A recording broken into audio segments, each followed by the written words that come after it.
कथा प्रथम तीर्थंकर श्री ऋषभदेव भगवान के जीवन के साथ जुड़ी हुई है। भगवान अपने पूर्व के किसी भव में खो में बार बार मुंह डालकर खाना खाते हुए वृषभ के मालिक को देखा, इसलिए उस वृषभ के मुख पर छींका वस्त्र चर्म का बंधन बांधने की सलाह दी, ताकि बैल बार बार किसी भी जगह पर मुंह ना डाले। इस प्रकार बैल को खाने में अंतराय देने से कर्म बंद हो गया और वह कर्म उनके तीर्थकर के भव में उदित हुआ। इसलिए भगवान दीक्षा ग्रहण करने के बाद जब भी भिक्षा हेतु निकले तब किसी को पता नहीं चलने से वे भगवान को वस्त्र, अलंकार, कन्या आदि देते थे। पर भगवान योग्य भिक्षा नहीं मिलने के कारण भिक्षा लिए बिना ही वापस लौट जाते थे। प्रभु के मन में तनिक भी दीन भाव नहीं था, वे तो संयम भाव में ही स्थिर थे। इस प्रकार प्रभु के गोचरी के बिना 12 महीने बीत गए। 12 महीने के ये उपवास इस लोक में वर्षीतप के रूप में प्रसिद्ध हुए।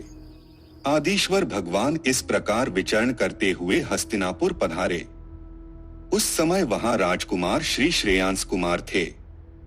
उन्होंने एक बार स्वप्न में देखा कि मैंने काले मेरु पर्वत को अमृत के कलश से सिंचित किया, इसलिए वह अतिशय शोभायमान दिखाई देने लगा।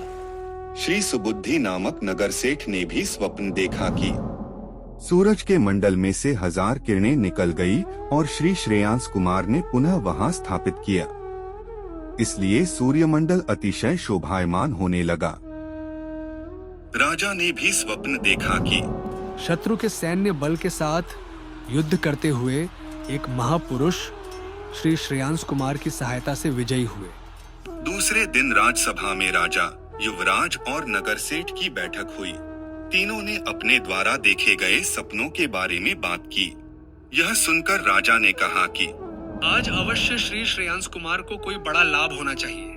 सभा समाप्त हुई। श्रेयांस कुमार अपने महल के झरोखे में बैठे थे। उसी समय उन्होंने लोगों का ऐसा कोलाहल सुना कि भगवान कुछ भी लेते नहीं हैं। यह सुनकर उन्होंने भगवान को देखा और विचार करने लगे कि ऐसा दृश्य तो मैंने इससे पूर्व कहीं देखा है। इस प्रकार विचार करते हुए उन्हें जातिस्मरण ज्ञान हुआ।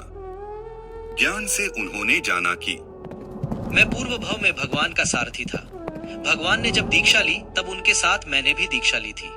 उस समय श्री वज्रसेन जिनेश्वर देव ने कहा था कि यह वज्रनाभ भरतक क्षेत्र में पहले तीर्थकर होंगे। ये ही वे भगवान हैं। श्रेयांस कुमार को जब जातिस्मरण ज्ञान हुआ उसी समय एक मनुष्य ने उनके पास जाकर गन्ने के रस से भरे घड़ों का सुंदर उपहार दिया। आठ श्रेयांस कुमार ने भगवान से विनती की कि हे प्रभु, रस की ये भिक्षा कल्प्य है, आप इसे स्वीकार कीजिए। और यह सुनकर प्रभु ने अपने दोनों हाथ फैलाए और श्रेयांस कुमार ने भगवान को रस बोहराया। आदिनाथ प्रभु का जय हो, श्रेयांस कुमार का जय हो। आदिनाथ प्रभु का जय हो। उस रसधार की एक भी बूंद नीचे नहीं गिरते हुए शिखा के रूप में ऊपर की ओर बढ़ रही थी। ऐसी लब्धि वाले प्रभु ने करपात्री में रस बहोर कर 12 महीने के उपवास का पारणा किया। भगवान ने जब गन्ने के रस से वर्षी तप 12 महीने का तप का पारणा किया तब पंचदिव्य प्रकट हुए। वसुधारा की वृष्टि हुई, वस्त्र की बरसात हुई, आकाश में देवों ने दुंदुभी का नाद किया, सुगंधित जल और पुष्पों की वृष्टि हुई, आकाश में अहो दानम की घोषणा हुई। अहो दानम। तापस तथा अन्य लोग वहां इकट्ठा हुए। श्रेयांस कुमार ने सबको कहा कि सद्गति प्राप्त करने के लिए साधुओं को कल पे ऐसा दान दिया जाना चाहिए। लोगों ने श्रेयांस कुमार से पूछा कि आपको कैसे पता चला? तब श्रेयांस कुमार ने भगवान के साथ अपने 8 भव के संबंध के बारे में बताया, जो इस प्रकार है।